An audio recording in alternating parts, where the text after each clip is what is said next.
View. எங்கே வேணாலும் நம்ம உட்காரலாம். ஸோ பெரிய பெரிய செடியெல்லாம் வந்து கொஞ்சம் பிரித்து தள்ளி தள்ளி வச்சுருக்கேன். அண்ட் வெயிட் கம்மியான செடி, வெயிட் அதிகம் உள்ளது, அதெல்லாம் வந்து கொஞ்சம் பிளான் பண்ணி வச்சுருக்கேன்.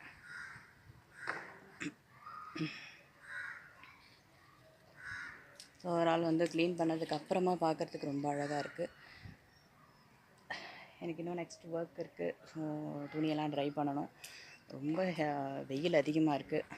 சங்குப்பூ பாருங்கள், எனக்கு வந்து சங்குப்பூ எவ்வளோ அழகாக இருக்குது. இது வந்து இங்கு ப்ளூ கலரில் இருக்குது. பார்க்குற அந்த வியூ பாருங்கள், சூப்பராக இருக்குது. பார்த்துக்கிட்டே இருக்கலாம் போல் இருக்குது. சூரியனும் வந்து ஒளிஞ்சு விளையாட்டு காட்டுறாங்க. கொஞ்ச நேரம் நல்ல வெயில் அடிக்குது. ஒரு செகண்ட் கூட நிற்க முடியல. ஏன்னா அதுக்கப்புறமா வந்து அப்படியே பனி மழை பெய்கிற மாதிரியான ஒரு கிளைமேட்டை கொடுக்குது.